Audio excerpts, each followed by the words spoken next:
जो शांत आहे, जो नम्र आहे, एखाद्याला वाटतं तो शांत आहे म्हणजे त्यांनी माघार घेतली. त्यांनी माघार नसती घेतली, त्याचे संस्कार आहेत घरचे, तो तुझ्याशी भांडणं नाही करत. नाही तर तो भांडणं उतरला तो तुझी एक बी पिढी उपजार येऊन नाही द्यायचा. फक्त त्याला काय, त्याच्या संस्कारांनी त्याला अडकून ठेवलेलं आहे. सामदाम दंडभेद सगळ्यांकडेच आहे. म्हणजे तू तुझे पहिला आजमावशील तर पुढच्याला नाही आजमावता येत का? त्याला बी आजमावता येतात, पण त्याच्या आई वडिलांचे संस्कार आहेत त्याला, त्यामुळे त्याला त्यांनी तिथं दाबून ठेवलंय. पण मला असं वाटतं समोपचाराने विषय सुटला पाहिजे, नाही तो भांडणाने नाही सुटत. लक्ष नाही का?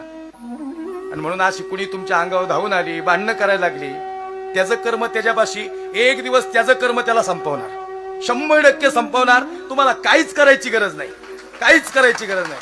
तुम्हाला वाटलं का जो तुमच्या विरोधात भांडणं करेल तो तुम्हाला नाही तसं बोलल? तुम्ही ऐकून घ्या.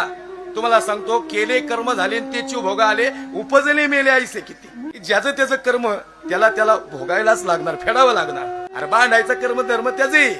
तुम्ही माफ केलं ना, तुम्ही त्याच्यापेक्षा मोठे आहेत. लक्ष देऊ नका, माफ करणारी माणसं ही फार मोठी असतात.